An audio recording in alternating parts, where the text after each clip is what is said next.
哇，好核突啊！抿屎咁抿。哇！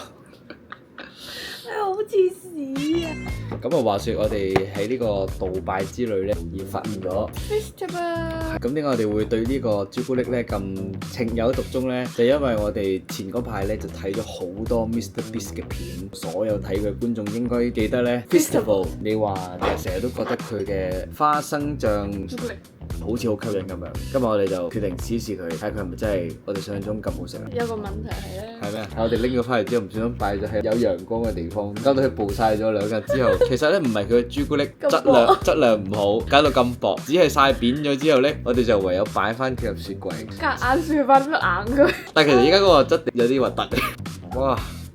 佢真係有啲似 shit。哇 shit！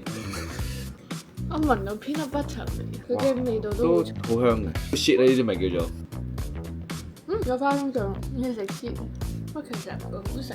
Mr Beast 梗係唔係亂噏，佢呢隻佢真係好食佢呢隻嘢應該都真係好賣得，我覺得得嘅，好食嘅，係我哋對唔住佢啫。Good shit， 真係 good shit。哇！拜拜。我頭先想講呢個台都係藍色，好襯佢。藍色幾好啊，對眼好，你知唔知啊？唔係綠色咩？差唔多啦，即係都係啲大自然嘅色啊嘛。嚇？天空唔係藍色咩？